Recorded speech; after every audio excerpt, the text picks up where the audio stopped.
mikut dhe nga ushtria franceze, por nuk ju kanë ofruar ndihmë shqiptarëve.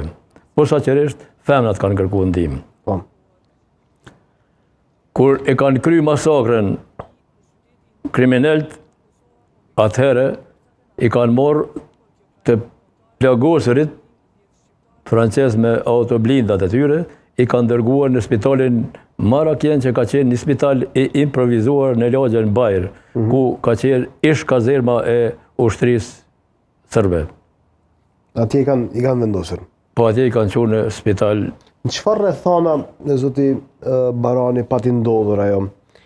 Ka qenë një ngjarje që me një farë forme, sepse po i kthehemi kaq vite më herët, ajo dikund llogaritet këtë ndodhur 5 muaj pas përfundimit, pak a shumë 5 muaj pas përfundimit luftës. A kishte droj që mund të ndodhë një gjë e tillë?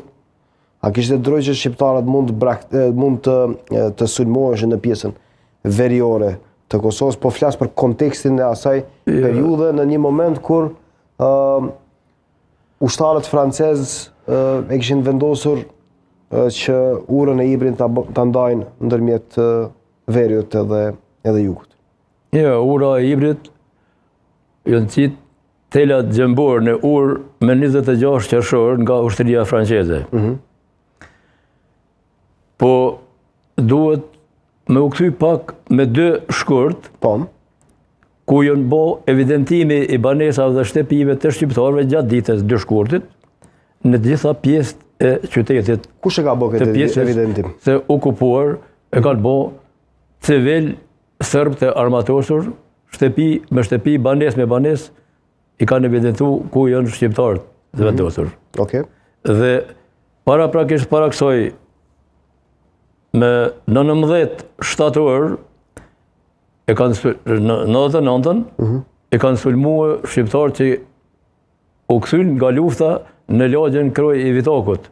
Dhe aty janë plagos 2 shqiptarë të fshatit Vidi Briq, po banor të përhershëm të lagjes Kroj i Vitakut të Mitrovicës. Dhe që përmene ma herët, ka qenë pse a u kone para po me qysh ka mujtë me ndodhë, kjo gjithherë permanent ka qenë rreziku në pjesën e okupuar të qytetit për shqiptarë, vazhdimisht.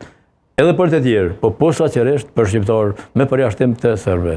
Me çfarë ishin sulmuar 26 vite më parë? Ishin pushkatuar me armë automatike dhe me armë tjera, apo nëpërmjet bombave edhe granatave eventualisht? Me armë zjarri, edhe atëherë në prani të ushtrisë franceze.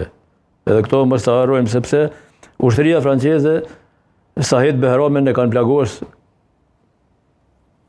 në qatë farë të lëvije, kur i kanë njek shqiptarët për herë të dytë pas lufte, në shtator, 99-ës pejk lagjes Kroj i Vitakut, ushtria franceze Sahidin e kanë plagos me armë zjarri.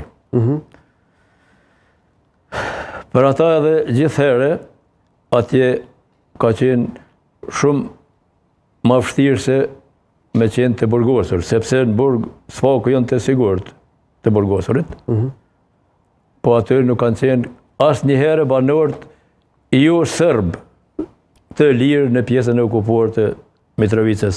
Për ata edhe gjithherë është prit sulmi nga bondat kriminale sërbe, sepse në qytetin e Mitrovicës